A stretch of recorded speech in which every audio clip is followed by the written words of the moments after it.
For school choice, we turn to Tommy Schultz, CEO of the American Federation for Children and an advocate for school choice. Tommy, it's great to have you back. First off, on social media, you said of the big, beautiful bill, quote, "This was a decade-long fight to give all families, especially lower-income families, the freedom to choose the best K-12 education for their sons and daughters." What makes you say that? Look, happy National School Choice Day. This has been a decade-long fight, maybe even multi-decade-long fight when you really think about it. But in particular, President Trump, Betsy DeVos, Ted Cruz, they've been working on this piece of legislation since about 2015, 2016, 2017. They made a real push. 2020, they almost got it across the finish line. And now it's finally going to be heading to the president's desk in about 24 hours. Well, let's get into some of that for Catholic schools. We saw an increased enrollment and interest since COVID in Catholic education and what the schools provide for young families. What impact does this bill have for them?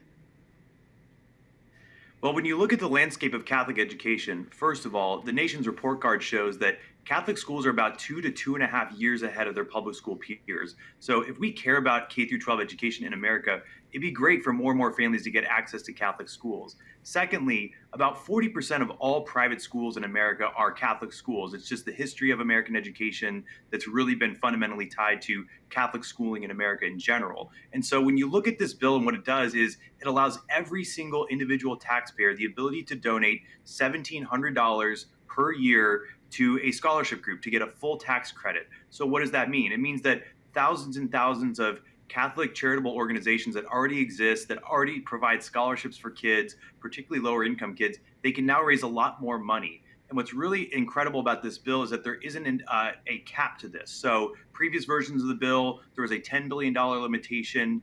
Ultimately, this is a smaller individual cap of how much they can donate per person. But at the end of the day, unlimited funds could theoretically be raised. You're talking about a deficit that would be offset by taxpayers investing in education. Now, we're talking about Catholic private schools, but you do have a lot of people who send their children to public schools. What would you say the effect of this bill on public schools will be?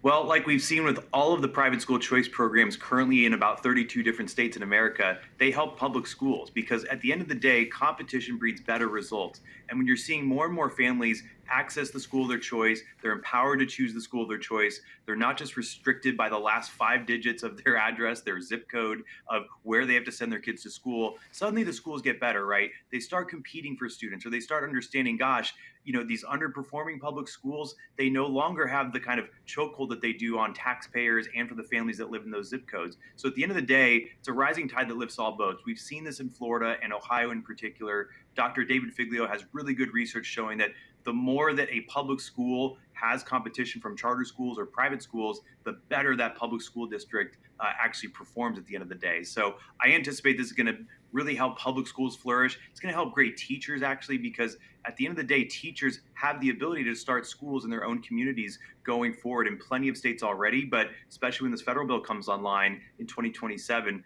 this is going to be a golden age of education and a golden age of teaching in America, I think. Well, Tommy, we look forward to doing that state-by-state analysis with you once the bill is signed. Thank you so much for being with us. Tommy Schultz, CEO of the American Federation for Children and an advocate for school choice. Thanks for having me.